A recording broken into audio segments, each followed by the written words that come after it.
आगे बढ़ाते हैं। हमारे साथ जुड़ गए हैं एमडी और सीईओ पे नियर बाई के आनंद कुमार बजाज। आनंद सर, आपका बहुत बहुत स्वागत है हमारी इस चर्चा में। सबसे पहले यही समझने की कोशिश करेंगे कि जब सरकार ने कोई स्कीम नहीं चलाई थी उस समय तो इतने डिजिटल पेमेंट हुए, आज रिकॉर्ड तोड़ यूपीआई डिजिटल जो पेमेंट है वो हो रहे हैं। अब सरकार ने ये स्कीम चलाई है, इंसेंटिव स्कीम प्लान लाने जा रही है। आखिर आपको क्या लगता है कि आखिर सरकार की अब मंशा क्या है, आगे क्या करना चाहती है? क्या पूरे देश में कैशलेस अभियान के तहत इस मुहिम को देखा जाए?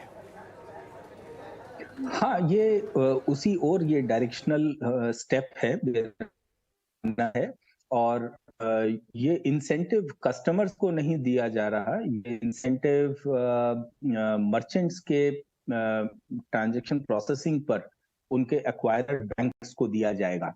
जाहिर है कि जब दूर गांव में आप जा रहे हैं और ये कि ट्रांजैक्शन जो लिमिट्स हैं जो आप इन ट्रांजेक्शंस को करने में जो कॉस्ट लगती है वो कॉस्ट आप कैसे अदरवाइज रिकवर करेंगे? आपको कुछ तो रीपेमेंट करना पड़ेगा। तो गवर्नमेंट ने इसमें हमें मदद की है कि आप जाइए गांव में और आप इससे थोड़ा ये प्रोत्साहन है एक तरह से। ये है मेरा मानना है। अब कैसे अनफोल्ड होता है ये तो अब बात है, इसको देखना पड़ेगा।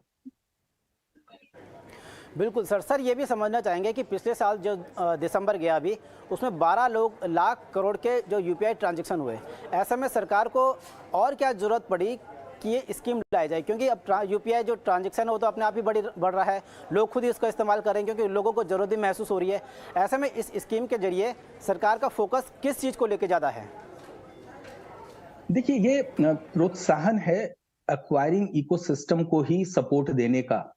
ये कस्टमर का कैशबैक इंसेंटिव नहीं है और ये कोई एडिशनल पे आउट नहीं है। ये जो कार्य ऑलरेडी किया जा चुका है उसका एक सब्सिडी जो सरकार ने पिछले साल 1300 करोड़ दी थी, इस बार 2600 करोड़ दे रही है।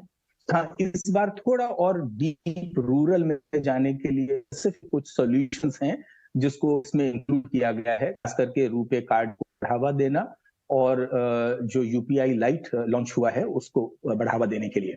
तो जब गांव में आप दूर दराज में जाएंगे तो ये मर्चेंट एक्वायरिंग इनेबल करने के लिए, दुकानदारों को इस प्लेटफॉर्म पे लाने के लिए ये किया गया है। सर, इसमें एक चीज़ और समझ आती है कि सिर्फ रुपे कार्ड और जो भीम यूपीआई इसको ही प्रमोट करने की कोशिश की जा रही है। क्या दूसरे और से ऐसे तरीके भी हो सकते हैं कि जो दूसरे और ट्रांजैक्शन है, दूसरे और प्लेटफॉर्म है, उनको भी बढ़ाया जा सके?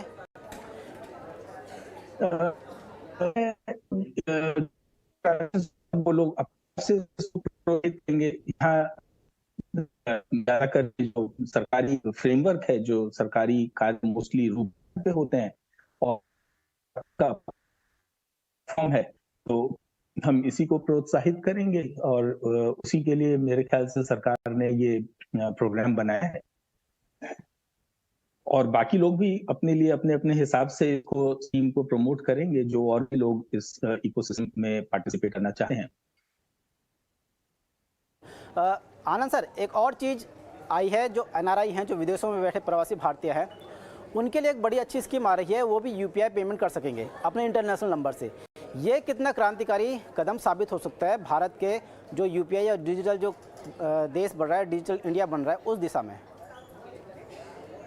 ये बहुत ही रीसेंट एक जोक था कि एक दुकान पर दो लोग पे कर रहे हैं, एक कप पे हाथ रख के यूपीआई से और दूसरा बटुए में से निकाल के, और किसी शर्त लगाई कि ये जो कैश पे कर रहा है ये एनआरआई है। जब वापस बाहर आया तो डिजिटल पेमेंट लाइन में खड़ा होकर डिजिटल भुगतान कर पाएगा और सरकार ने रिजर्व बैंक को बीसीआई के थ्रू इनेबलमेंट करवाया।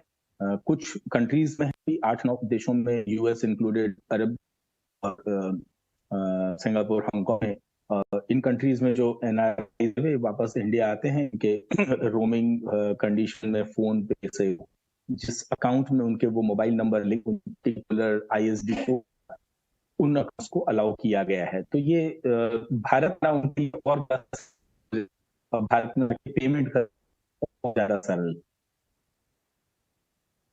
सर, इंटरनेशनल जो नंबर है उससे अगर पेमेंट करते हैं तो उसमें क्या हम कुछ ऐसी चीज़ें भी देख सकते हैं उसका कुछ नुकसान, उसके कुछ साइड इफ़ेक्ट भी नज़र आ सकते हैं क्या इस इंटरनेशनल यूपीआई पेमेंट को सिस्टम बढ़ने से? मेरा मानना ऐसा नहीं है। ये बहुत ही सोची समझी मुहिम है और ये किन खातों से आप पे कर रहे हैं जिसमें फ्लोज कंट्रोल्ड हैं, एनआरई अकाउंट्स हैं जो स्पेसिफिक पर्पस के लिए यूज होते हैं और वेल मॉनिटर्ड हैं। तो इस पे इसके अलावा रिजर्व बैंक ने कंट्रोल्स और इम्प्लीमेंट करने के लिए कहा है एक्वायरिंग और इश्योर बैंक।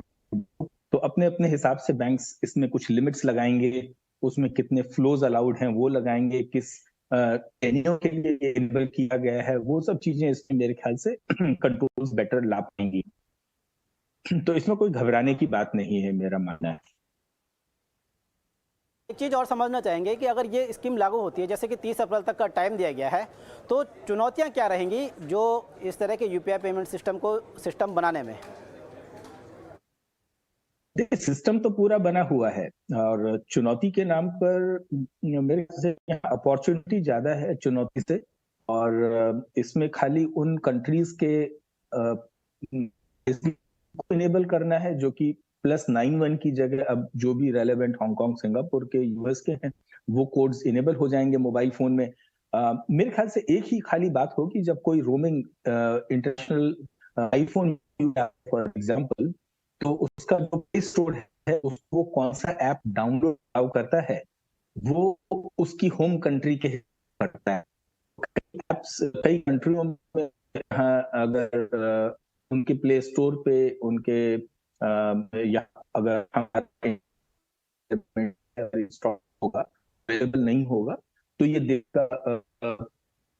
देखा जाएगा उसमें कि क्या यूजर के प्लेस ऑफ कंट्री चेंज करके इंडिया के ऐप